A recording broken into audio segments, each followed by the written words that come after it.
वफाकी काबीना का ऐलान कर दिया गया है। आपको बताएं कि डॉक्टर उमर सैफ निगरान वजीर IT होंगे। अदील वड़ाइश इस वक्त इस्लामाबाद से हमारे साथ मौजूद हैं। अदील, 18 वज़रा हैं जो हल्फ उठाएंगे।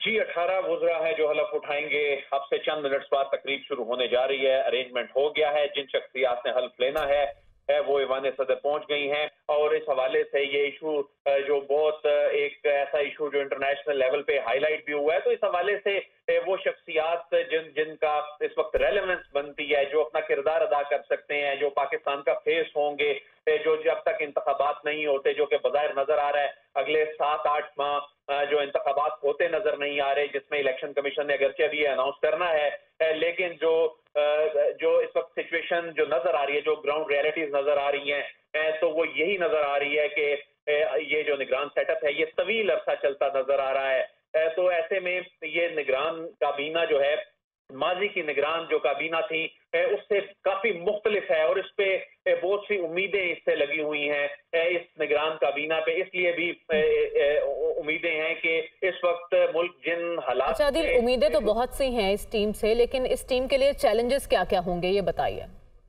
जी, इस टीम के लिए सबसे बड़ा चैलेंज देखें कि निगरान सेटअप ने आते ही काबीना बनने से पहले ही जिस तरह अवाम जो तमाम चीजों का मरकज है, महवर हैं, जिनके लिए पॉलिसियां बनानी है, वो शदीद मुतासिर हो रहे हैं। सबसे बड़ा चैलेंज यकीनन मईशत है। मईशत से जुड़े हुए वो तमाम शोबे हैं और इसमें अवाम जो कि पहले ही पिस रहे हैं, महंगी बिजली, महंगा पेट्रोल और इस वक्त जो डॉलर की जो सिचुएशन है, तो ऐसे में ये तमाम चीजें एक दूसरे से जुड़ी हैं। जहां जो गैर मुल्की सतह पर जो इंटरनेशनल जो फ्रंट है वहां पर एंगेज करना है ममालिक को, इदारों को, जो आलमी मालियाती इदारे हैं, वहीं जो इंटरनल रिफॉर्म्स करनी है, यहाँ के इदारों की रिफॉर्म्स की जरूरत है, वहीं पॉलिसियों के तसलसल को लेकर चलना है, वहीं पर IMF का जो प्रोग्राम है उसको लेकर चलना है। तो ये तमाम चीजें जो एक दूसरे से जुड़ी हुई हैं, ऐसे में मुल्क के अंदर एक साजगार माहौल बनाने के हवाले से, सरमायाकारी के हवाले से, सिक्योरिटी को बेहतर करना है। तो ये तमाम चीजें जो इंटरलिंक्ड हैं, ये तमाम चीजें जो हैं वो आकर अवाम पर ही रुकती हैं और अवाम को किस तरह इस वक्त जो इकोनॉमिक सिचुएशन है इसके इम्पैक्ट से इसका जो इम्पैक्ट है वो कम से कम नेगेटिव इम्पैक्ट आए। क्योंकि इस वक्त आप देखें कि गुज़िश्ता रोज इस तरह पेट्रोल की कीमतों में होश रुबा इजाफा हुआ, आने वाले वक्त में मजीद कुछ ऐसे डिसीजन लेने हैं, ये क्रिटिकल डिसीजन जो कि सियासी जो हुकूमतें। अदील, मैं ये पूछना चाह रही हूँ, जो इंटरम सेटअप है अवाम को किस हद तक रिलीफ देने में संजीदा होगा, क्योंकि ये अवाम के मुंतखब नुमाइंदे नहीं हैं और कल को अवाम को जवाब दे भी नहीं होंगे। लेकिन जिस तरह हमने देखा हुकूमत के जाने के बाद डॉलर की कीमत को पड़ लग गए, पेट्रोल की कीमत में इजाफा हुआ है, तो ये टीम किस तरह से अवाम को रिलीफ देने के लिए काम करेगी? देखिए, इस टीम ने ना सिर्फ अवाम को रिलीफ देने का चैलेंज तो है ही है, लेकिन ग्राउंड रियलिटीज को समझते हुए कुछ तल्ख फैसले भी करने हैं जो कि सियासी हुकूमतें नहीं कर सकती। सियासी हुकूमतें जो होती हैं, जो सियासी जमातें जब हुकूमतों में आती हैं तो वो अपना वोट बैंक देखती हैं। वो फिर ये IMF का प्रोग्राम है वो कितना मुतासर होगा, रियासत कितनी मुतासर होगी, वो उसकी बजाय फिर इस बात को तरजीह देते हैं कि हमारा वोट बैंक कैसे बचेगा।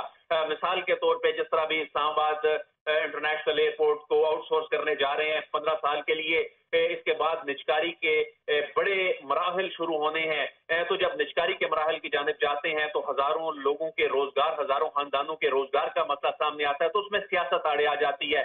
लेकिन हकीकत को तस्लीम करना, जितनी जल्दी हकीकत को तस्लीम कर लेंगे, जितनी जल्दी हम ग्राउंड रियलिटीज को तस्लीम कर लेंगे, उतनी जल्दी इस क्राइसिस से निकलेंगे। इस क्राइसिस में फंस तो चुके, अब ओवरनाइट ना तो डॉलर वापस आना है, अब ओवरनाइट ना तो पेट्रोल की कीमतें 50 या 100 रुपया कम हो जानी है।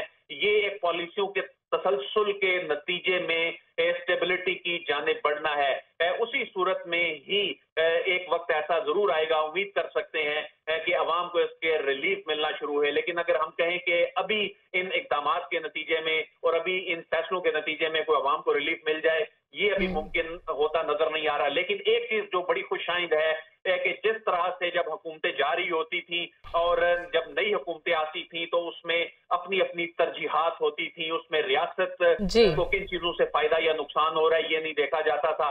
हमने देखा कि किस तरह जब इससे पिछली पिछली हुकूमत जो पाकिस्तान तहरीक इंसाफ की हुकूमत थी उसने जाते हुए IMF प्रोग्राम, आपने कहा वो मुश्किल फैसले भी ये टीम करेगी जो सियासी हुकूमतें नहीं कर सकी। इस पर मैं दोबारा भी आपसे बात करूंगी। अभी हमें ज्वाइन कर लिया senior anchor person Ajmal Jami साहब ने।